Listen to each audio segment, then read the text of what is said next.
Olá! Aê! Doutora Melissa! Tá me ouvindo? Deixa eu te chamar aqui.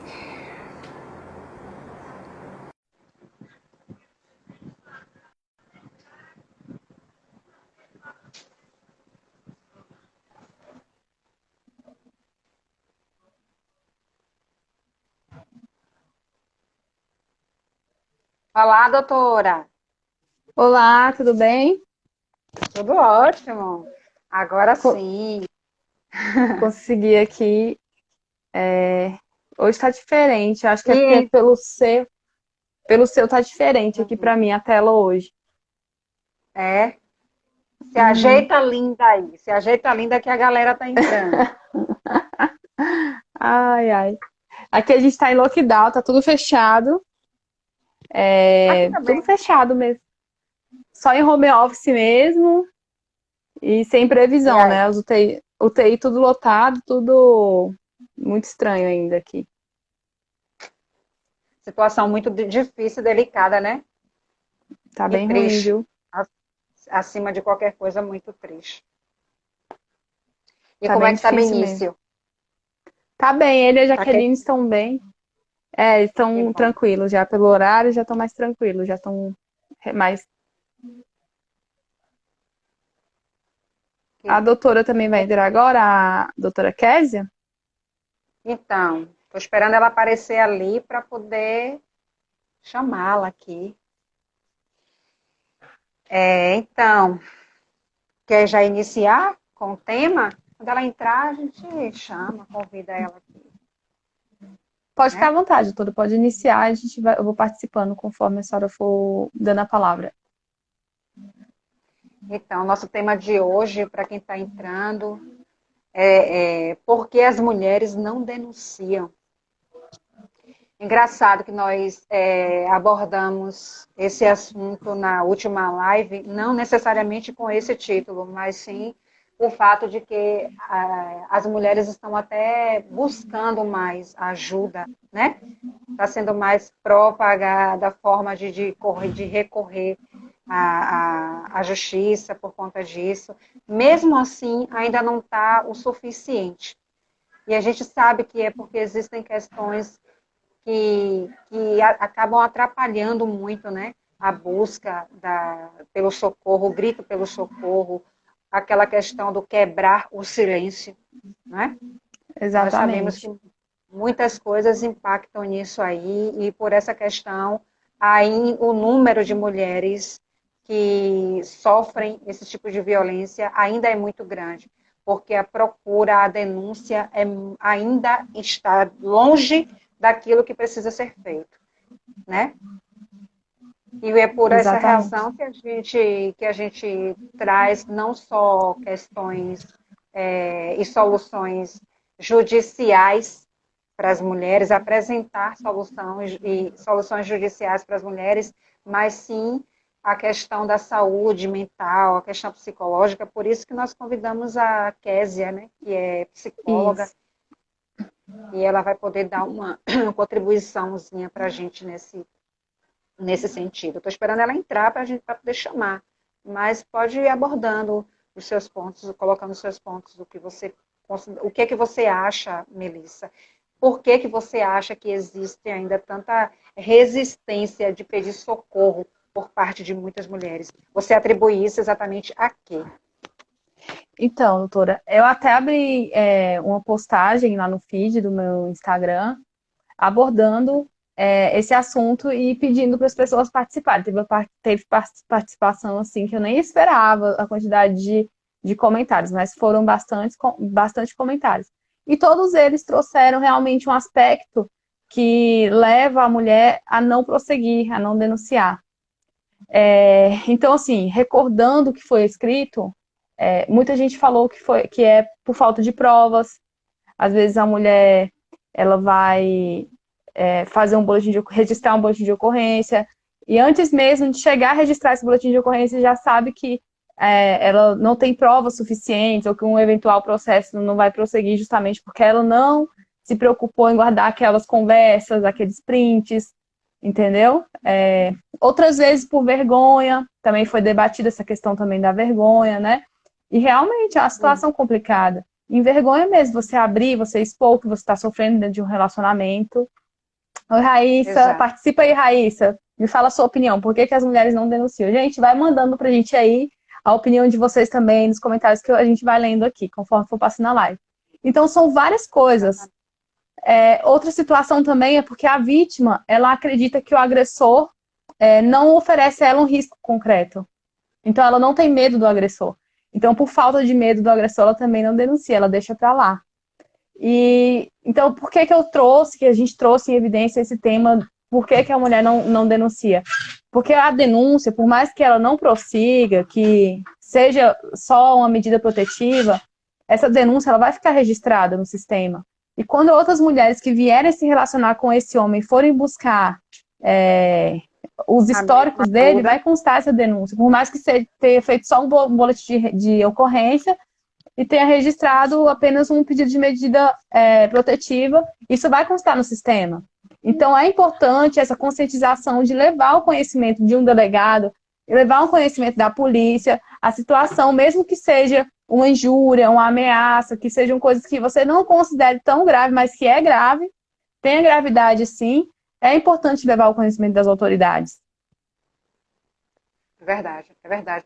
Eu estava assistindo uns vídeos no YouTube, até por orientação sua também, e os motivos são muitos que fazem com que as mulheres não denunciem, né? Entra a questão, todas essas questões que você falou aí, entra também a questão do medo, entra a questão da insegurança, entra a questão do acreditar que ele fez uma vez por impulso ou por aquelas razões que nós já abordamos em outras lives aqui, mas que ele não vai repetir.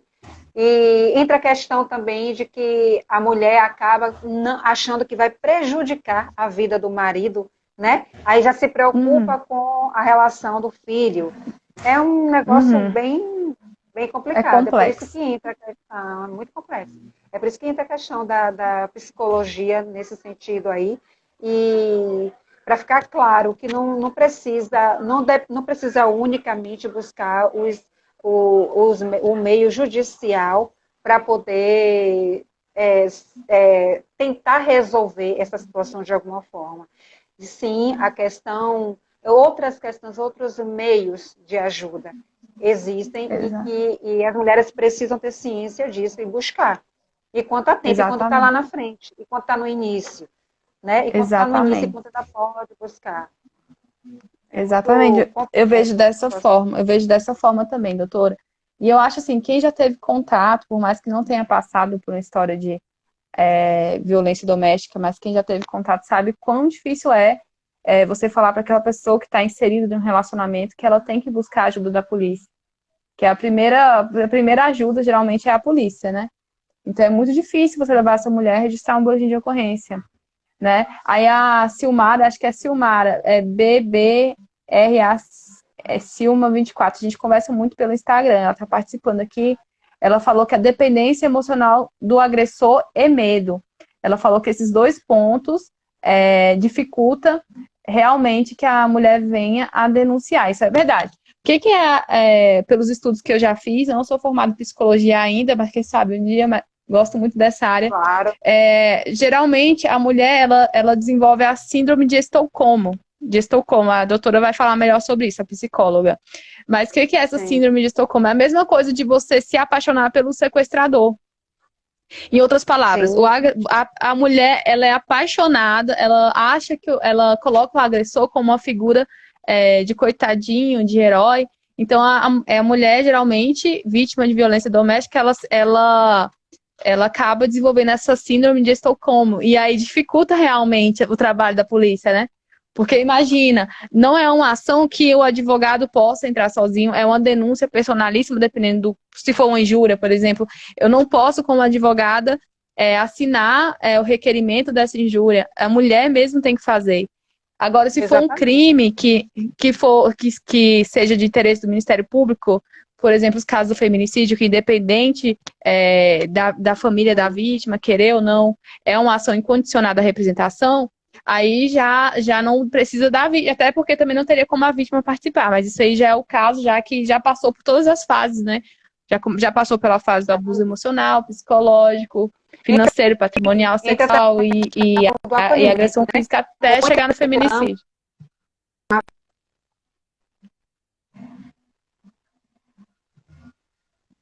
Exatamente.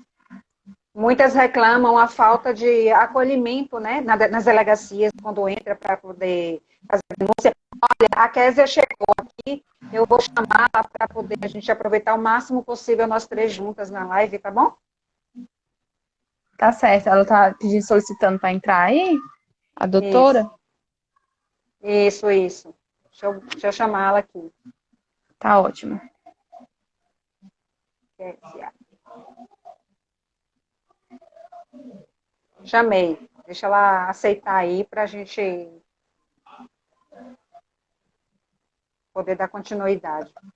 É muito bom a participação de uma psicóloga. Esse assunto, ele envolve o direito também, que a gente vai abordar mais detalhadamente a parte da legislação em outras lives. Mas aborda muito a questão psicológica da vítima também. Minha internet está falhando, não sei se é a minha, se é a da doutora aí. Eu acho que, assim, a minha, você está me ouvindo? Tô te ouvindo, mas às vezes fica embaçada a tela aqui. Eu não sei se é a minha ou se é a da doutora. A sua tela, para mim, está embaçada. Será que as pessoas estão ouvindo? Eu chamei Kézia, ela ainda não aceitou.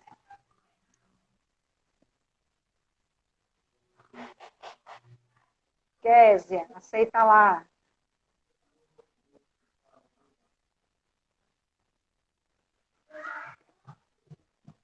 Vou chamar ela novamente.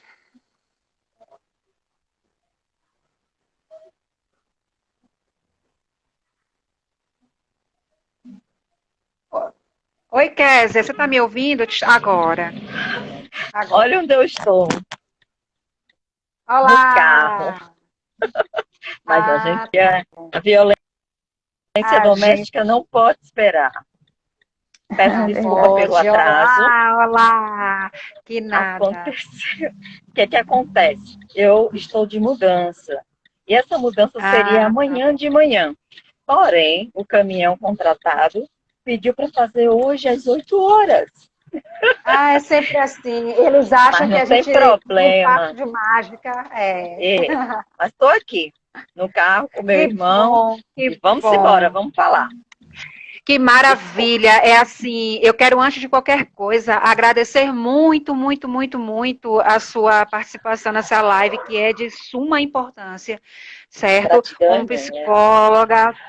Como psicóloga, como defensora dos direitos humanos pelo Instituto Maria da Penha.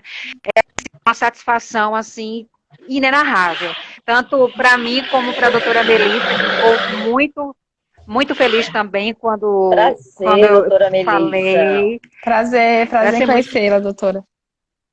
Que maravilha. Olha só, minha prima Vanessa está aqui e muitas amigas. Beijo para as minhas amigas e família que estão aqui entrando. Zaru, bem-vindo. Coisa boa, todo mundo muito bem-vindo. Que delícia. Então, Kézia, ela me proibiu de chamar de doutora. Meu Deus do céu.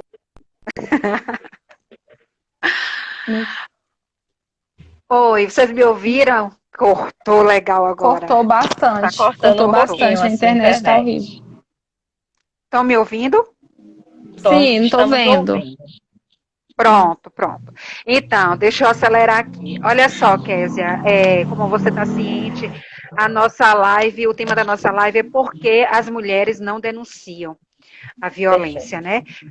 Nós abordamos várias questões que consideramos importantes para responder esse título, essa questão, mas sabemos que não é apenas as vias judiciais que as mulheres têm para poder buscar uma ajuda, pelo contrário, elas precisam e muito da ajuda para a sua saúde mental. E a psicologia é, sem sombra de dúvida, a pioneira e creio que a mais importante para encontrar a solução para esse problema.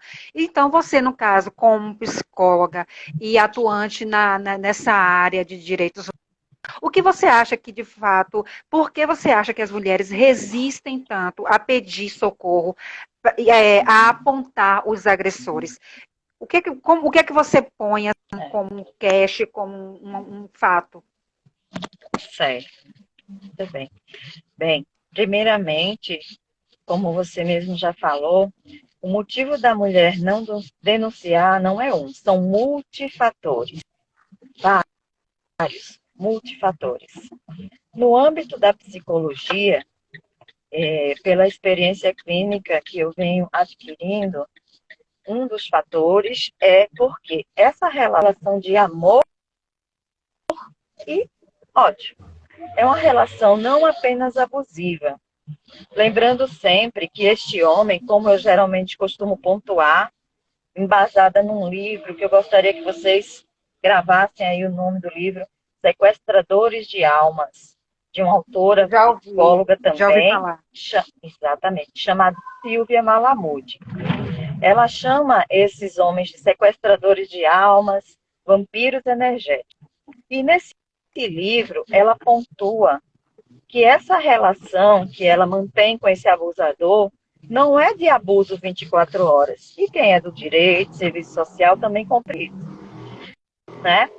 Aí, um dos fatores é esse, é uma relação que ele bate, mas tem o ciclo da violência. Outra hora ele traz uma flor, ele dá um cheiro, faz um agrado.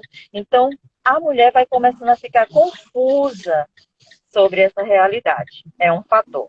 Segundo fator que eu pontuo, fator social. Ainda, pasmem, né?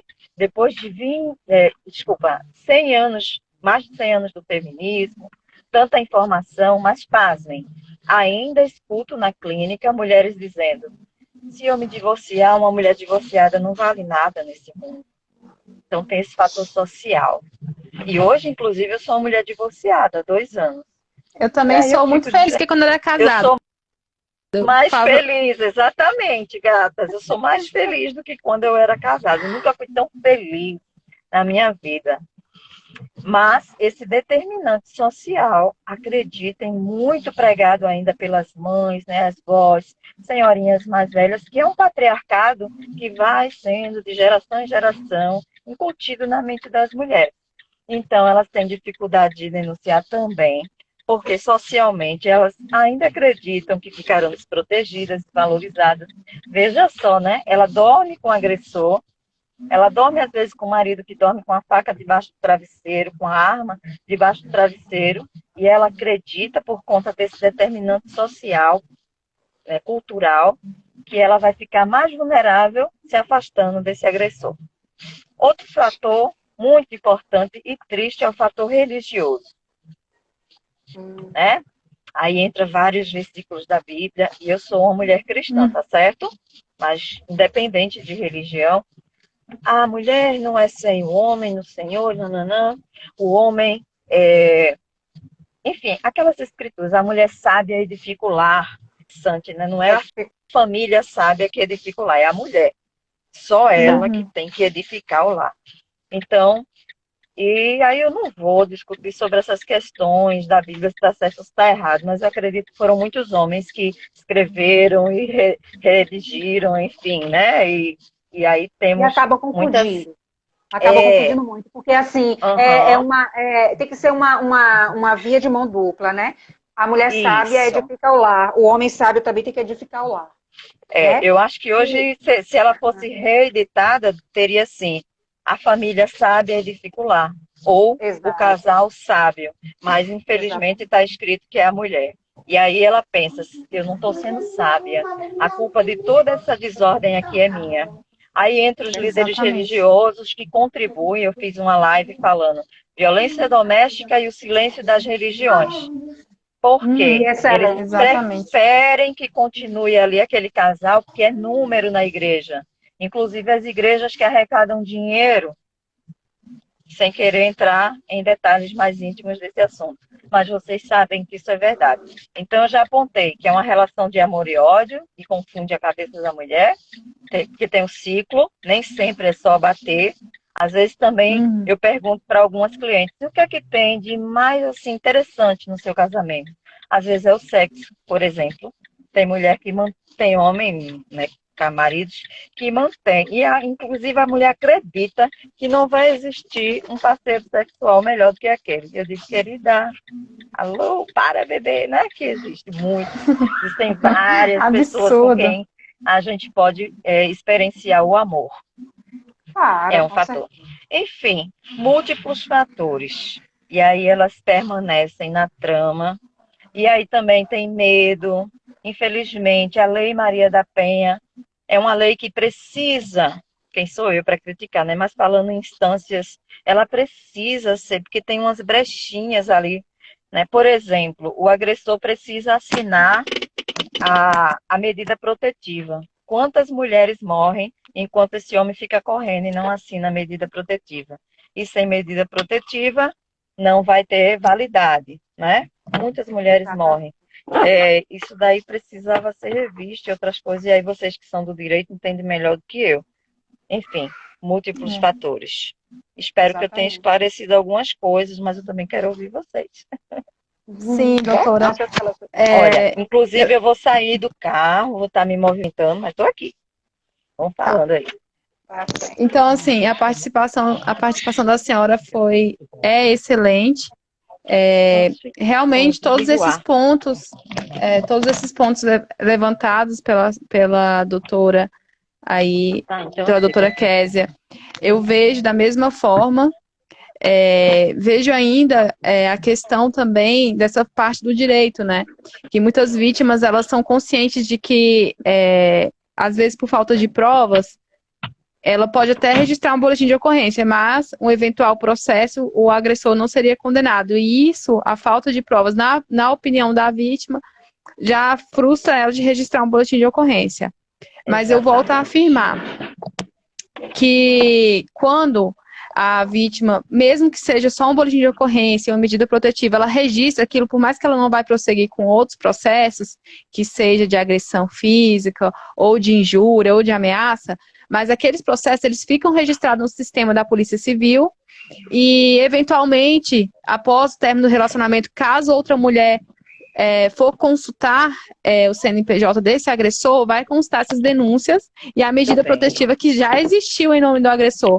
Então, assim, eu acho que nós, como mulheres, sempre, né? A gente tem que pensar também na próxima. Porque não é qualquer relacionamento. Esses homens, eles veem as mulheres como vítimas. Então, ele não vai ter uma próxima esposa, uma próxima namorada, uma próxima ficante, ele vai ter uma próxima vítima. Então, assim, tem que conscientizar. Conscientizar, tem que registrar sim. Eu não sei se a senhora ficou sabendo, mas eu ainda não abri totalmente meu testemunho de vida, mas eu passei pelo relacionamento abusivo e eu tive uma resistência muito grande em registrar o boletim de ocorrência por vergonha, porque todos os dias eu estava lá no fórum com as minhas clientes que eram vítimas de relacionamento abusivo, e eu conheço todo mundo da delegacia, eu conheço todo mundo do fórum, conheço todo mundo da administração do hospital. E eu falei, gente, imagina eu, que cara que eu vou chegar na minha audiência no posicionamento de vítima agora. Que cara que eu vou chegar para um agente de polícia que me conhece, me vê ali todos os dias trabalhando e contar toda essa baixaria, porque para mim foi uma baixaria o que aconteceu comigo. Ser agredida fisicamente, ser xingada, ter meu patrimônio usurpado, e tudo isso aconteceu comigo e eu conhecendo, porque a gente fica cego no momento que a gente está dentro de um relacionamento desse, a gente fica sem forças. Então, se não tiver uma amiga, uma psicóloga, um irmão ou uma irmã, qualquer pessoa para te puxar desse ciclo de abuso, você vai morrer dentro dele. Então, é isso que eu quero conscientizar as mulheres. E, assim, é tão incrível que quando você está dentro desse tipo de relacionamento, tudo que você enxerga é a pessoa. Você não enxerga os defeitos da pessoa. Você se agarra como se você estivesse se afogando no rio e você se agarra naquela pessoa como se ela fosse um tronco. E por mais que você... É como se fosse a única saída. Isso, e até por causa da culpa. Socialmente, ela é responsável. E religiosamente, ela é responsável. Porque não é a mulher sábia que edifica lá, então ela não tem edificado. Ela vai sempre centralizar a culpa e o agressor faz isso. né? Ele perturba ela a Eles ponto trabalham de muito. que ela se sinta a A responsável pela responsável pelas desordem. agressões. Pelas Posso agressões. falar Era isso também que eu sentia. Você Eu vê, gostaria né? de esclarecer. Melissa, Ui, desculpa. só para fazer um breve comentário em cima do que Melissa Ok, comentou sobre a situação dela claro. mesma, que ela Sim. estava trabalhando com vítimas de violência. Quando ela se tornou uma vítima, ela teve uma certa, quase que uma dificuldade de conseguir buscar uma solução, por vergonha de encarar o judiciário e a polícia, levando ela mesma como vítima da situação. Quer dizer, uma mulher instruída, uma mulher que é conhecedora dos seus direitos, certo? E teve essa situação. Imagine uma pessoa, uma mulher que não tem acesso a informações, uma mulher que não tem acesso a nenhum tipo de conhecimento.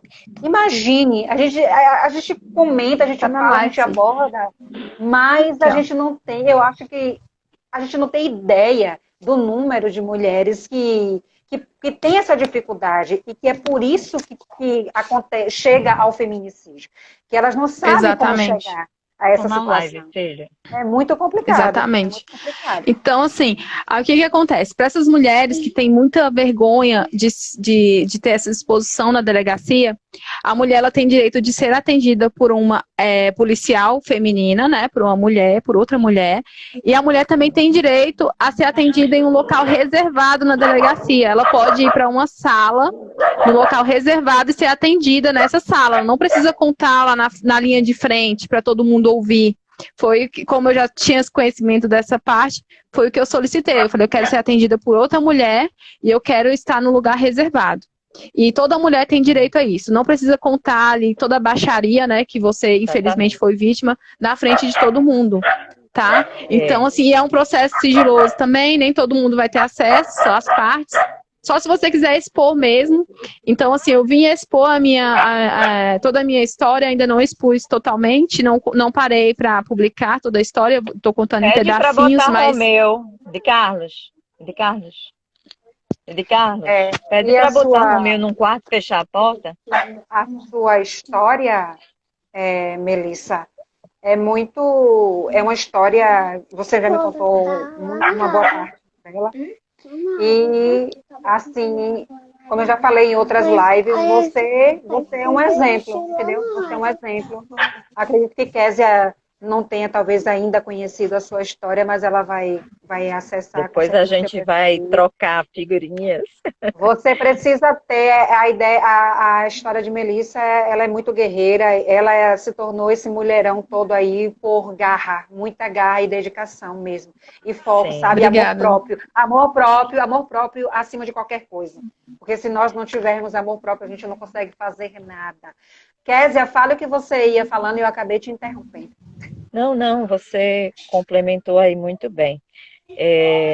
Na trama da violência psicológica, bem, sabemos que na Obrigada, Lei Maria doutora da Késia. Penha, ela é a terceira maior lei de proteção à mulher do mundo, né? Porque ela tipificou os tipos de violência, né? E eu sempre lembro nas lives, é importante salientar que em todas as 4 violências existe violência psicológica. Quando a mulher ela sofre violência sexual, que mesmo no casamento a mulher não é obrigada a fazer sexo, tá? Se ela se recusa e o parceiro obriga, isso é violência. Aqui também está acontecendo a violência psicológica, que eu vou botar nesse meu dedo daqui, tá bom? Na violência patrimonial, eu tenho uma cliente que o marido pegou todas as roupas e sapatos que ela tinha, colocou Tá em bem em sacos cima. de lixo gigantes e levou. Até hoje ela não sabe. Na época ela ficou assim, com a roupa do couro e sem sapato, sem nada. Isso é violência patrimonial, mas também é psicológica.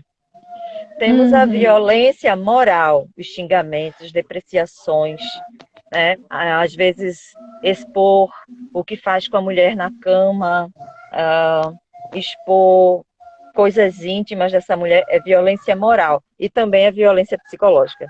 E a violência física, que é desde um puxão de cabelo há um tiro, uma facada e também a violência psicológica. Então, entendamos que a violência psicológica, infelizmente, está em todas e é o grande dano. Por quê? E aí, eu achei muito legal a fala de vocês, para que as mulheres entendam a importância da denúncia e a importância de lembrar quem vem depois para entrar. Você se separa dele, mas ele vai encontrar outras Hugo, parceiras. pega ele lá para mim, por favor. Então, é bem importante denunciar de todo jeito, ainda que não prossiga. Tem os centros de referência, né, nos municípios para poder dar apoio, que às vezes a mulher não quer ir desacompanhada, porque ela está envergonhada. Mulheres, não é só você que passou por isso, ou eu. Socialmente, nós ainda temos a vergonha de denunciar o pai dos nossos filhos, porque entra isso também. Em uma situação Exatamente. que eu também passei por violência doméstica, o meu filho de 17 anos, ele disse, mãe, eu não quero meu pai preso. E eu pensando nos danos psicológicos, por ser psicóloga, e percebendo que o meu filho já estava em depressão, minha filha também, porque o rompimento da minha relação foi bem tumultuada. Então, em muitas situações que eu precisava, mas quando eu olhei para o meu filho, então muitas mulheres deixam também por causa disso. Os filhos, eles pedem, por favor, porque lembra que a relação de amor também, ela teve filhos às vezes com esse homem. Mas o que eu queria explicar, existe um tipo de violência psicológica que é chamada gaslight. É uma expressão que não tem tradução para o português. E de onde veio essa expressão que está lá no livro Sequestradores de Almas? Na década de 1972, tem um filme chamado A Meia Luz, e era na época, é um filme antigo, mas também falando de uma época mais antiga ainda, onde tinha aquelas lamparinas a gás, onde você diminuía a luz, diminuindo o gás, ou aumentava a luz, a intensidade. Então, nesse filme, eu não assisti, nem sei se tem disponível, mas eu vou atrás. O marido, quando a mulher saía ali do ambiente, ele aumentava o gás e iluminava mais ali o ambiente, a sala, vamos dizer. Quando a mulher chegava na sala, ela dizia, você aumentou o gás? Está mais claro. Aí ele dizia, não, não mexi não. Você mexeu? Ela, não mexi, que estranho. Aí ela saía fazendo outras coisas, ele baixava a luz, estava bem escurinho. Aí ela depois voltava ali, você mexeu agora? Ele, não mexi. Você está ficando louca. E ele ia fazendo isso. Então, aí existe esse termo gaslight. Então, os homens que são sequestradores de almas, e teve alguém que escreveu aí, lembrando que tem mulheres perversas também. É verdade. Exato. Eu atendo, eu conheço mulheres perversas, abusivas, sequestradoras de almas. Infinitamente em menor quantidade, mas existe. Em menor quantidade por conta do patriarcado. O patriarcado favorece que homens desenvolvam essa patologia, e é uma patologia incurável. Psicólogo, psiquiatra, não dá jeito quando o homem é perverso narcisista. Foi um trauma sofrido por algum abuso sexual, porque apanhava da mãe, porque a mãe morreu na frente dele, eu não sei. Algum trauma forte na infância, tornou ele sem sentimento, sem empatia. Ele não tem a própria subjetividade. E por isso que chama sequestrador de alma, vampiro energético, porque ele se alimenta da energia da vítima. Então, por isso que ele faz a violência psicológica. E quanto mais a mulher se desestabiliza, chora, ele cresce, ele se fortalece. Exatamente. E outra coisa, mulheres que estão ouvindo, as mulheres me perguntam, ele vai mudar? Não. Ele chega a 100 anos desse jeito. É outra pergunta que me fazem muito assim, ele não vai sair da relação? Não, ele não vai sair, porque ele se alimenta de você. Ele pode ter 10 mulheres e ele vai manter as 10. Porque ele também, muitas vezes, tem uma síndrome chamada síndrome do Dom Juan, que é um homem que não teve suficientemente a maternagem da mãe e busca a mãe em todas as mulheres. Então, é aquele homem que tem muitas mulheres. Está procurando a mãe que ele não teve suficientemente. Para isso, eu indico o livro da Judith Viosti. O nome do livro é Perdas Necessárias. Se ler esse livro, vai entender essa trama aí da mãe suficiente ou do pai suficiente que falta na vida, e aí leva para a sociedade mulheres codependentes, que é aquela que tem a síndrome da Madre Teresa de Calcutá e vai permanecer na relação achando que ela vai mudar, ela tem poderes de mudar aquele pobre homem. E vai para a sociedade homens com dependência afetiva, mulher com codependência, na maioria, e homem com dependência, que ele tem uma relação com essa esposa de esposa e mãe, porque ele não foi suficientemente maternado. Vai saber por quê. Então, essa é uma explicação que a psicologia traz. E esses 2 livros que eu citei contribuem muito para o entendimento aí de quem quiser, tá bom? Entendi. É isso mesmo, doutora. A gente nota realmente que eles não mudam, né? Eles trocam de vítima, né? Eles pegam. É incrível a gente ver as fotos. Uma dessas minhas andanças nas delegacias, eu tive a incrível oportunidade de conhecer uma senhora. Ela aparentava ser senhora, mas ela estava com 38 anos apenas, então não era senhora. Vindo de Pernambuco. E ali eu tive o confronto mesmo com a realidade do que é uma violência doméstica e no caráter psicológico e tudo mais. Ela me mostrou fotos dela antes dele sugar toda a energia dela. E era uma mulher viva, tinha um gatinho, ela mostrou foto desse gato. E eu olhava para as fotos, eu olhava para a mulher, não reconhecia a mesma pessoa mais. Eu falava, gente, ele sugou. Ela tinha emagrecido assim uns 40 quilos, o cabelo dela tinha caído por estresse, ele tinha matado o gato que ela tanto amava, tinha feito ela sair do emprego. E ali eu tive um choque com a realidade. E ainda de presente, ele deixou ela com os 2 filhos para ela cuidar. Desempregada, foragida de Pernambuco. Tem uma pergunta aqui rapidinho para Késia, que é da Mila Guedes. Codependência e dependência não é a mesma coisa, não? Não, não. A dependência afetiva,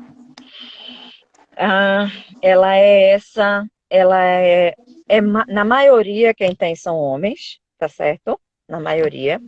Ela leva para essa síndrome do Dom Juan, que é aquele homem que vive até morrer dia e noite buscando mulheres vulneráveis, eita lá, minha luz, mulheres vulneráveis, carentes, porque a codependente ela é extremamente carente. E geralmente foi mãe e pai que também faltou, principalmente a figura paterna faltou na vida da codependente. E ela busca nos parceiros, ela tem um vazio na alma. Geralmente ela diz, mas dói tanto. Às vezes eu vou até citar uma grande pessoa assim, conhecida, que já morreu, tanto ela como o marido, por exemplo, a Frida, tão conhecida, né? A Frida, ela viveu um relacionamento abusivo, se vocês forem estudar. E o grande amor da vida dela, que eu não estou lembrando agora o nome dele, gente, ele era um homem horrível. Frida, querida, para. Horrível, assim, aparentemente muito esquisito. Era um cara um grande pintor, mas não tinha uma vida bem estabelecida. Ele era bastante mulherengo, ele tinha essa síndrome do Dom Juan. E a Frida não conseguia separar-se dele, porque quando essa codependente vai se separar, ela sente a dor do abandono existencial causado pela não suficientemente paternagem. E assim, muitas vezes você vai para uma mulher e você vai... Como era essa relação? Você vê que não tinha nada de bom. O homem não provia, assim, porque isso já não é porque nós mesmos nos sustentamos, né, na maioria das vezes. Mas ele não provia necessidades de casa, não é um bom parceiro sexual, não é um amigo, não era nada. Mas ela acredita que sem ele ela não vive. E a codependência também ela é muito determinada por essa ideia de que você tem que ser a boazinha e você vai mudar as pessoas pelo amor que você sente. Codependência. Dependência afetiva é mais tida nos homens. E essa diferença, quem contribui muito são esses determinantes que eu citei no início, determinantes políticos, sociais e culturais. Então, os homens vão para o mundo não foram suficientemente maternados e vão buscar nas mulheres uma mãe. Às vezes, se mantém fiel ali também, às vezes também por causa da religião, por alguma razão, mas às vezes a maioria, até porque é cultura que o homem não deve ter só uma mulher, né? Ele deve ter outras mulheres. Exatamente. Tal.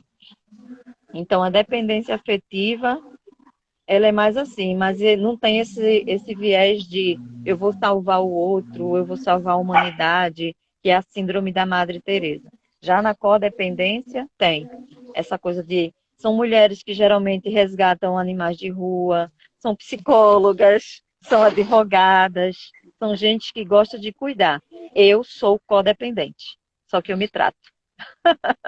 Eu tenho psicóloga. E eu mesma, ao ir trabalhando com outras mulheres, eu vou me escutando e me fortalecendo. A maioria das mulheres da nossa cultura são codependentes. E aí eu fiz um ajustamento criativo funcional. Fui ser psicóloga, porque ao cuidar do outro, nós cuidamos da nossa criança abandonada. Vocês, quando cuidam de vocês, quando cuidam dos clientes, não é? Como é que vocês chamam as pessoas? Os assistidos, não sei. Como é que advogados chamam? Assistidos, vocês estão cuidando de suas próprias crianças abandonadas. Porque quem não tem uma história de abandono, seja porque a mãe não teve suficientemente presente por conta do trabalho, a minha mesma, ela precisava trabalhar para me cuidar. Eu via a minha mãe a cada 3 meses, mas a minha criança interior registrou abandono. E aí eu me tornei codependente. Mas hoje muito ligada. Entendeu? Entendi. Bem esclarecedor, doutora, porque eu acho o seguinte, a partir do momento que a gente sabe onde está o problema, a gente sabe, a gente começa a entender as ferramentas corretas que a gente tem que utilizar para poder se livrar daquele problema e não entrar novamente naquele tipo de relacionamento. Foi o que eu pude visualizar e que eu tenho explicado, né? O senhora falou para mim mesma e para outras mulheres que eu tenho contato. A gente tem que saber onde está o defeito, onde que está a falha para não repetir novamente onde aquele foi ciclo, né? Por isso que eu recomendo, em toda terapia, eu recomendo leitura para as minhas clientes, que é a psicoeducação. Senão a mulher sai de um relacionamento abusivo aqui e cai no outro ali. A gente Exatamente. Gelo. Exatamente, por isso que a gente trabalha muito nessa parte da conscientização. Uma coisa que eu pude perceber que me fazia entrar não só em relacionamento abusivo, mas qualquer tipo de relacionamento, é que eu tinha familiares que falavam, você nasceu para casar. E hoje em dia eu fico rindo dessa frase. Então, assim, se eu não casar, eu vou ser uma fracassada na vida, porque eu nasci para casar. Eu não nasci para ter dinheiro, eu não nasci para ter filhos, para viajar, não. Eu nasci para casar. Então, hoje em dia eu fico rindo da cara das pessoas. Resto, não. E você falar isso para um jovem de 19, você falar isso para um jovem de 19, 20 anos é muito pesado. É como se aquela jovem carregasse aquela responsabilidade de arrumar qualquer pessoa e casar, porque ela nasceu para casar. Você nasceu para casar, ter uma casa, ter filhos. Isso é o que o outro talvez queira para ele, mas não é exatamente o que eu queria para minha vida. E tá aí tá tudo bem. E hoje eu tenho maturidade para entender isso, mas quando você fala para uma jovem, né, que quer agradar todo mundo, tem um vazio, tem uma carência, realmente corre o risco de entrar em qualquer tipo de relacionamento. Veio, né?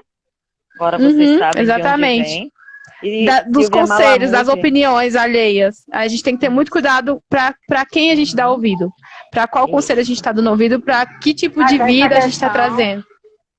Essa coisa do conselho, do agradar o outro, é muito complicado também, Melissa, porque é como o Kézia estava falando, envolve muita questão cultural, envolve muita questão da educação familiar. Como nós mesmos já trouxemos em outras lives, aquela coisa que as pessoas mais velhas tinham o hábito de dizer que pior, como é que a gente falou? Ruim com ele, pior sem ele. Essa frase... Todo homem é igual, minha filha, fique com ele mesmo. Acabou com a vida de muitas mulheres. Todo homem é igual. Não, as pessoas não são iguais. Existem muitos homens maravilhosos, como existem muitas mulheres maravilhosas também por aí. Entendeu? Então, essa coisa tem que acabar essa... A gente não sabe como é que a gente vai conseguir acabar isso. Essa fazendo teoria. O que a gente está fazendo aqui hoje. Devagarzinho, né? Goela dentro. Conversando.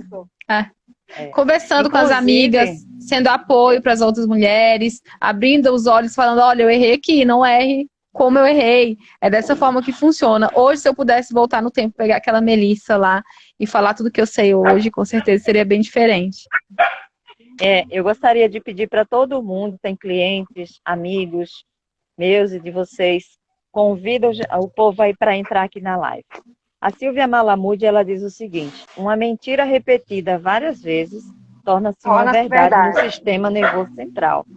E Exato. principalmente quando essa mentira é dita por nossos pais. Eu tenho uma cliente que a mãe disse: você não vai casar nunca. Você não cozinha, você não costura, você não lava, você não passa. Gente, a Já gente vai ser pensou? casado ou vai ser empregada doméstica, pelo amor do pai? Porque as tarefas domésticas devem ser partilhadas por todo mundo que vive na casa. Os homens também precisam aprender a lavar, a passar. Aí por isso que o povo diz também que eu não vou casar de novo, viu, gente? Hoje eu escutava quando eu era solteira: você não vai casar nunca, você é muita bocuda. Aí eu piorei, virei psicóloga, tô mais lutando para lascar. Aí dizem agora que você não vai casar de novo. Ah, vamos ver, talvez eu case, talvez eu não case.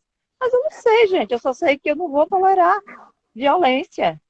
Eu não vou, Claro. Eu detesto costurar, viu, gente? Não costuro para ninguém e nem quero aprender, tenho raiva de quem sabe. Eu cozinho bem e tal, mas eu não vou costurar porque eu não quero costurar. Eu não gosto de fazer compra de supermercado. Não gosto. E tá Pra tudo ser psicóloga. tá tudo ótimo, tá tudo ótimo. Eu Porque também acho que esse pensamento. dessa forma, a gente tá pensando na gente. Coisa que a maioria das mulheres não fazem, é pensar primeiramente nelas. A gente tem que. Essa coisa é questão de saúde. Kézia, como psicóloga, sabe disso melhor do que eu. É aquela coisa: se você não estiver bem, você não vai conseguir deixar ninguém bem. Isso é fato. Como é que você, Kézia, como psicóloga, ou independente de ser psicóloga, como é que você vai cuidar bem de seu filho se você não estiver bem? E eu não estou falando de uma dor de cabeça que você sinta, de uma dor no ombro, de uma dor na coluna. Eu estou falando principalmente do emocional, do psicológico. Por isso que eu tenho terapeuta. Então, eu acho que terapeuta, psicólogo, psiquiatra, são os mais requisitados ultimamente e todo mundo deveria ter. Quem puder ter, tenha. Quem puder fazer terapia, são profissionais faça, assim indispensáveis, né? Acho muito importante. A minha filha está com 12 anos, fez 12 anos agora em março, e ela já está na terapia tem um mês. Porque eu falei para ela que essas armadilhas que eu caí, ela não vai cair. E a partir do momento que a partir do momento que a gente faz terapia, a gente sabe o que é nosso, o que é responsabilidade nossa e o que é do outro, o que é responsabilidade do outro, e o que não, e o que o outro faz que não pode nos afetar. Então, isso eu tive a noção e eu tenho certeza que se eu tivesse começado a terapia aos 15 anos, muitas coisas teriam sido diferentes. Meus filhos já fizeram terapia, estão de alta, e a qualquer momento pode voltar se precisar. Eu estou no meu 4º processo terapêutico. Porque às vezes some uma demanda, a gente resolve, mas apareceu ano passado demandas que eu não estava me sentindo suficientemente bem. Então, isso não me descredibiliza, pelo contrário. Todo bom terapeuta precisa ter o seu terapeuta. Eu preciso que a tela abra um dia da semana e a pergunta seja feita para mim: como você está? E eu falo. Toda segunda-feira, Amanda Alves, uma grande psicóloga da ACP, me atende e cuida da minha saúde mental. Tá bom? E sobre o que Vânia falou, cuidar de si. Eu lembro que o meu filho tinha uns 8 anos, eu estava levando ele para a escola, com o cabelo assanhado, com a sandália havaiana, e minhas unhas dos pés eu não tinha feito há meses, sei lá. Aí ele: mamãe, a senhora é tão bonita, eu tenho tanto orgulho de mostrar a senhora para os meus coleguinhas. A senhora nunca mais fez as suas unhas dos pés. Aí eu nunca imaginava que meu filho olhava para minhas unhas. Aí eu olhei, estava horrível mesmo, né? Aí deixei eles na escola, voltei para casa, me arrumei toda e fui pegar ele bem bonita. E aí, tanto esse cuidar de nós, eu faço caminhada, eu cuido da minha alimentação, eu tomo suco verde de manhã, né? Eu faço tudo para estar bem, física, psicologicamente, socialmente, para eu poder ser um espelho, um reflexo para os meus filhos e para as minhas clientes, e meus clientes homens, que eu também atendo os homens. Acho que o homem também tem que estar ouvindo isso aqui, e os homens têm que fazer terapia também, para entender por que ele deseja pegar tantas mulheres, é porque ele tem a síndrome do Dom Juan. Ele está procurando a mãe, mas a mãe não vai ser achada em nenhuma outra mulher. Vai ser achada na terapia, gato.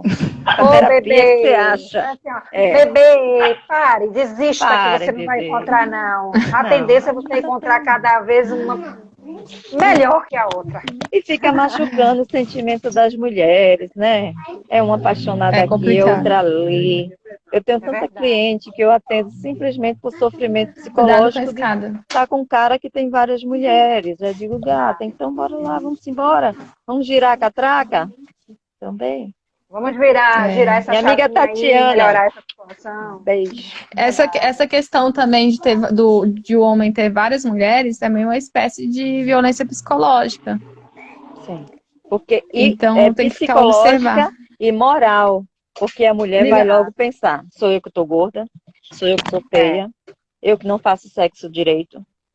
A mulher sempre vai se... Então, é dois tipos de violência, a traição, né? É psicológica e é violência moral.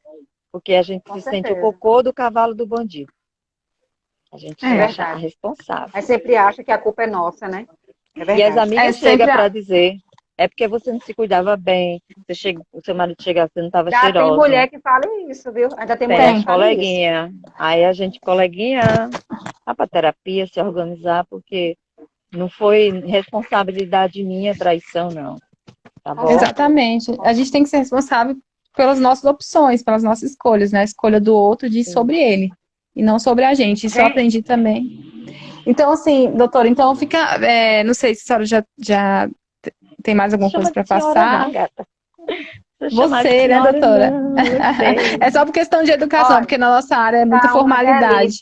É cheio de formalidade, Eu vejo doutora. Tá uma delícia, eu sou doutora, esse não. papo. Eu sou só uma bacharel. Psicologia. Mas a gente, delícia, da área da saúde, a gente chama de doutora. Faltam 5 minutos para terminar nossa live, então para o Instagram derrubar a gente, vamos fazendo nossas despedidas, agradecendo tudo aí. Mais uma vez agradeço a Késia pela participação, foi maravilhosa. E se for possível, faremos outras e outras com outros temas. Vai ser muito gostoso, será sempre muito bem-vinda. Melissa também por mais essa live e continuaremos na nossa labuta aí diária, né? Com Deus no comando. Sim. E eu queria aproveitar que tem algumas pessoas também aqui do estado e talvez vocês façam mesmo onde vocês moram, esse período aí, com esse isolamento, esse lockdown que está acontecendo aí em vários lugares, tem muita mulher precisando de ajuda. Eu participo de 2 grupos que ajudam mulheres que passam por situações como essa e que o pessoal está pedindo ajuda e ajuda com alimento mesmo, sabe? Para doação de alimentos, para levar em determinado local e sair distribuindo. Porque tem muita mulher precisando. Seria interessante que vocês, de alguma forma, fizessem esse tipo de campanhas nos lugares onde vocês estão, quando tiverem um tempo, é claro. Eu vou fazer isso já, aqui no estado onde eu moro.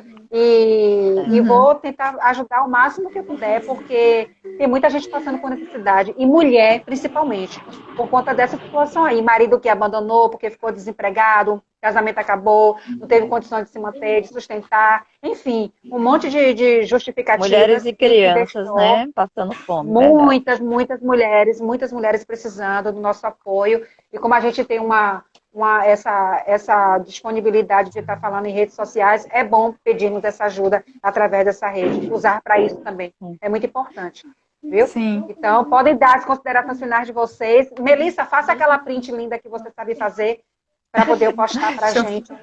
Deixa eu fazer aqui, hein? Já vai. Deixa eu vir aqui mais para a luz. Dizer que tá meio falhada a minha internet aqui, eu não sei se é a internet, não sei o que é, mas depois eu mando aqui, eu posto, tá? No meu Instagram. Também. Então tá, gente, obrigada pela participação, pela live, por ter me convidado também.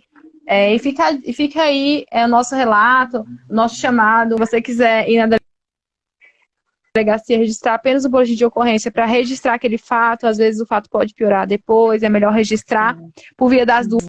Não é todo o boletim de ocorrência que vai prejudicar o agressor, se tiver com medo de prejudicá-lo, mas é para a sua segurança e para alertar outras mulheres que ele possa vir os antecedentes. Sim, com certeza. Olha, como pesquisar os antecedentes dos seus pretendentes namorados aí. Excelente, publica aí essa informação, bacana. Tá bom? Tem que pesquisar. Uma vez eu estava namorando, achei os antecedentes tinham 10 folhas, os antecedentes do cara. Imagina, Olha, foi assim na igreja. sai Então, assim, fora. aí fiquem alerta. Muito bem.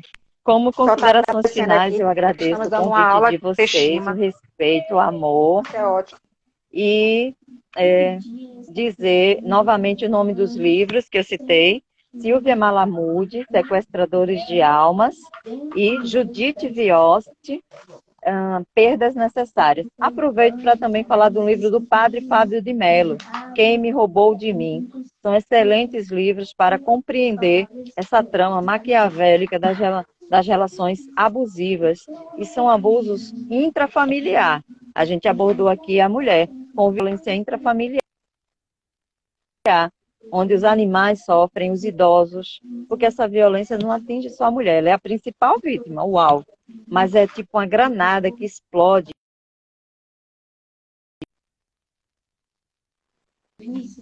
Tá? Vou aguardar o convite. Tá bom.